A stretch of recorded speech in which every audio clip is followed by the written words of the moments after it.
مومن نہیں ہو سکتا حتی اکونا احب الیہ من والدہ و والدہ والناس اجمعین، جب تک کہ اسے میری ذات اس کے والدین سے، اس کے عزیز و اقارب سے، اس کے دوستوں سے، اس کی اپنی ذات سے سب سے زیادہ محبوب نہ ہو جائے۔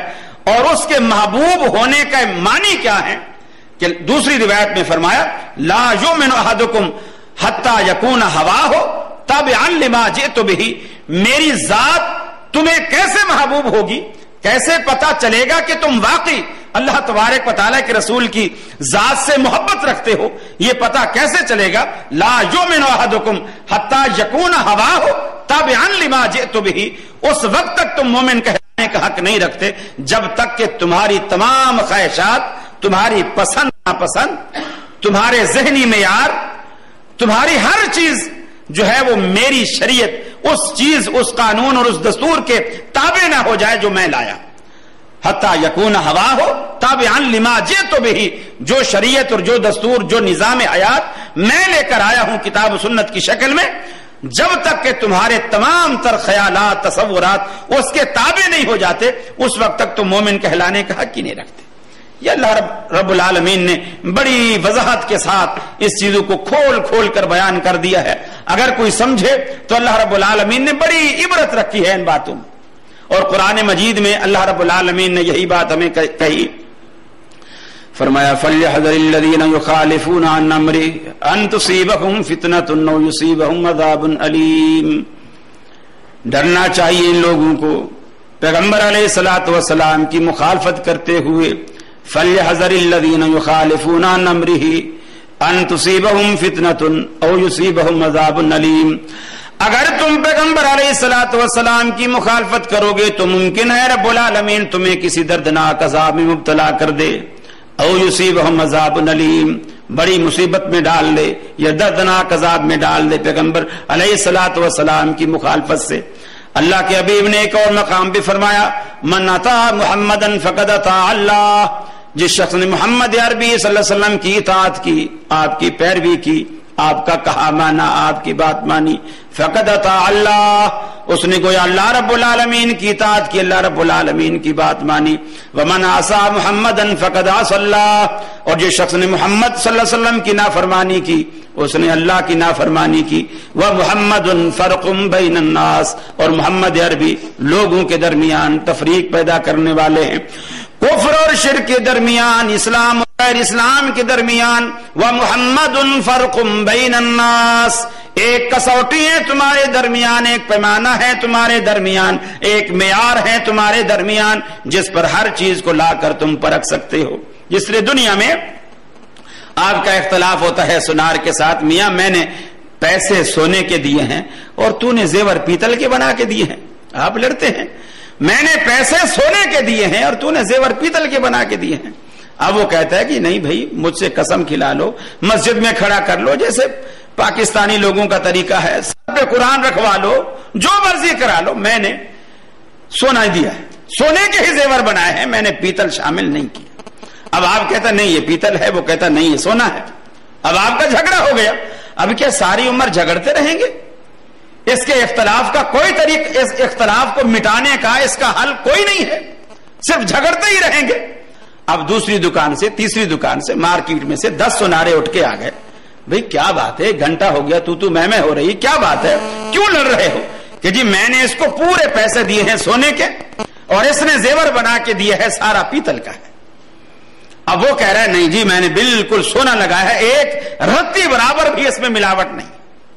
اب وہ کہیں گے میاں کیوں جھگڑتے ہو؟ تو معاملہ آسان ہے، ان کی یہاں کالے رنگ کا پتھر ہوتا ہے جس کو وہ کسوٹی بولتے ہیں، ذرا سا اس پر گھسائیں گے، اس پہ سونے کا رنگ آئے گا، 1 قطرہ تیزاب کا ڈالیں گے، اگر تو وہ رنگ اڑ گیا، پیتل ہے، تانبا ہے، سلور ہے، جو مرضی اسے کہہ لو، اور اگر تیزاب کا قطرہ پڑنے کے بعد بھی ویسے کا ویسا ہے، یا بغیر تیزاب ڈالے بھی ان کو پہچان ہوتی ہے، آپ اس پہ اس کو رگڑتے ہیں، رگڑنے سے ان کے رنگت سے، چمک سے پتہ چل جاتا ہے، کسوٹی سے رگڑنے سے پتہ چل گیا کہ جی یہ معاملہ صحیح ہے یا غلط ہے، بتا دیں گے بھائی آپ غلط جھگڑ رہے ہو، اس نے زیور جو ہے صحیح بنایا ہے۔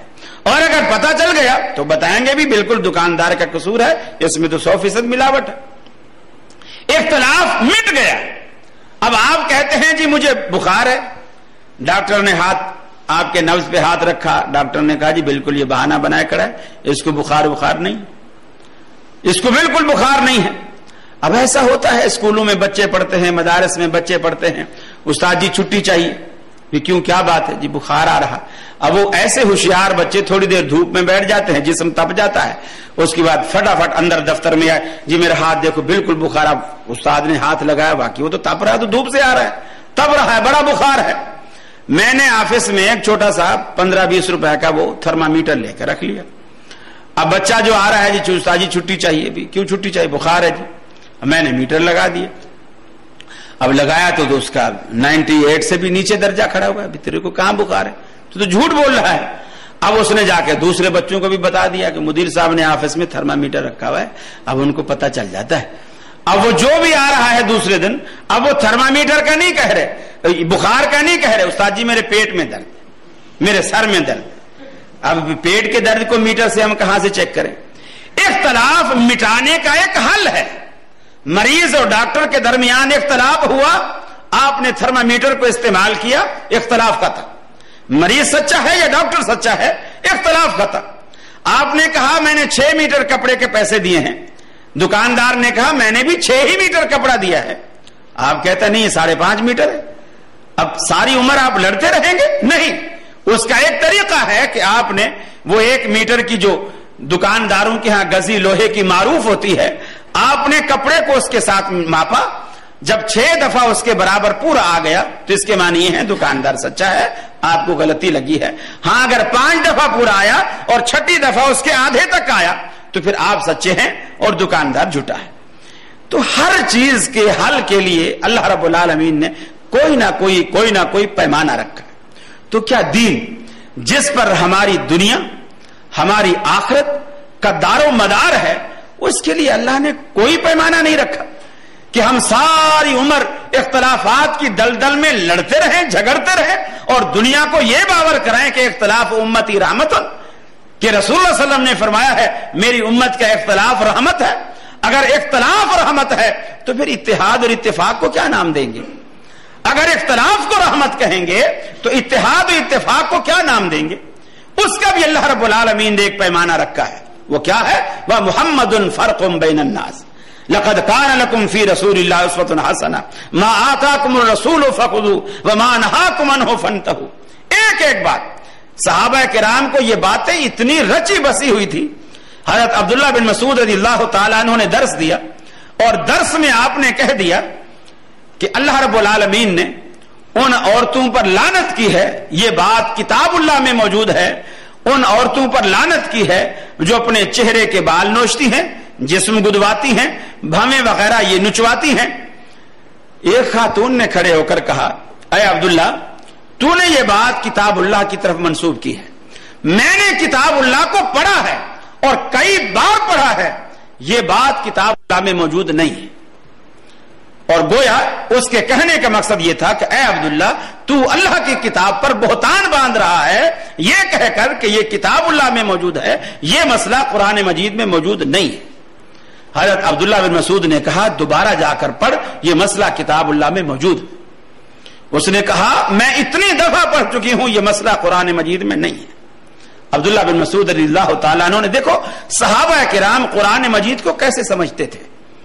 عبداللہ بن مسعود رضی اللہ تعالیٰ عنہ نے کہا کیا قرآن مجید میں یہ نہیں ہے ما آتاکم الرسول فخذوا وما نہاکم عنہ فانتہوا, کہ جس چیز سے اللہ کا رسول روکے اس سے رکو اور جس چیز کو اللہ کا رسول کرنے کا حکم دے اسے لو, اس بات کو مانو, اپنی زندگی میں بساؤ.